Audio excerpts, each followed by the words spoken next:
안녕하세요. 야구로그입니다. 구독, 좋아요 부탁드립니다. 롯데는 지난 5년간 포수 쪽 문제를 안고 시즌을 치러왔습니다. 이 5년 동안 롯데 구단은 포수 쪽 문제를 풀겠다면서 여러 방법을 제시했고 실행했습니다. 높은 순번으로 포수 유망주 뽑아서 소위 말하는 박아놓고 키워보기도 했고, 트레이드를 통해서 외부에서 포수를 데려오기도 했습니다. 하지만 그 결과는 모두 실패입니다. 실패라고 단정 짓는 것은 현재 롯데 1군 포수 뎁스에 높은 순번으로 뽑은 포수 유망주도 없고 트레이드로 데려온 선수도 없기 때문입니다. 지난 5년간 롯데는 포수 쪽에 근본적인 해결법을 제시하지 못한 채 시간만 보내고 있는 겁니다. 아니, 한 가지는 확실하게 했습니다. 다음 표를 보시죠. 지난 5년간 롯데 포수 자리를 지켰던 선수들의 명단과 해당 시즌 연봉입니다.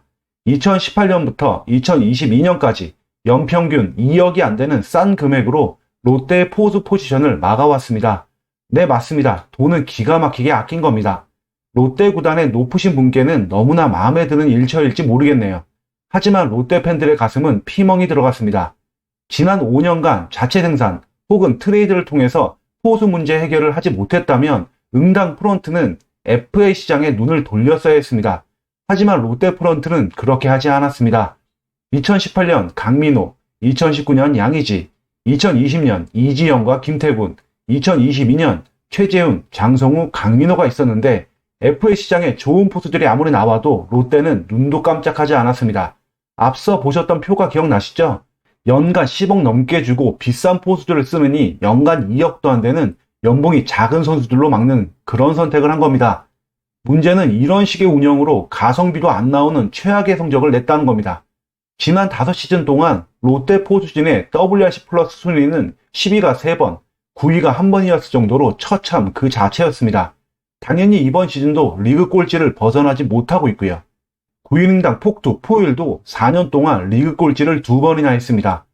돈을 덜 쓰면서 성적이 좋길 바라는 것은 너무나 이상적이고 누구나 바라는 것이겠지만 현실적으로 너무나 어려운 것이기 때문에 여러 구단들이 즉시 전력이라고 평가받는 선수들을 목돈 주어가면서 FA로 영입하는 것 아니겠습니까? 지난 5년간 포수 FA 놓치는 실수는 지나간 일이라고 잊는다고 치고 이번 시즌 끝나고 나올 FA 포수들은 무조건 사야 합니다. 박동원, 유강남, 박세혁, 양의지가 나옵니다. 박동원, 유강남, 박세혁은 보호선수 명단이 20명인 A등급이고 양의지는 보호선수 명단이 25명인 B등급입니다. 보상선수 아쉽다고, 몸값 비싸다고 또 거를 생각하지 않길 바랍니다.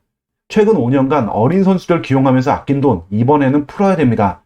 이젠 합리적이란 설명도 다 변명처럼 들립니다. 고민할 필요도 없습니다. FA 시장에 개장하자마자 1호 계약으로 포수를 잡길 바랍니다. 저는 개인적으로 양의지에게 한 표 던집니다. 나이가 많고 여러 지표가 하락세이긴 하지만 롯데가 보유하고 있는 그 어떤 포수들보다 잘하고 이번 FA 시장에 나오는 그 어떤 포수들보다 경험이 많습니다.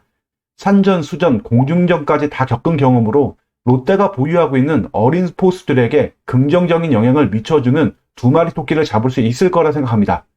여러분은 어떻게 생각하시나요? 이상으로 방송 마칩니다. 감사합니다.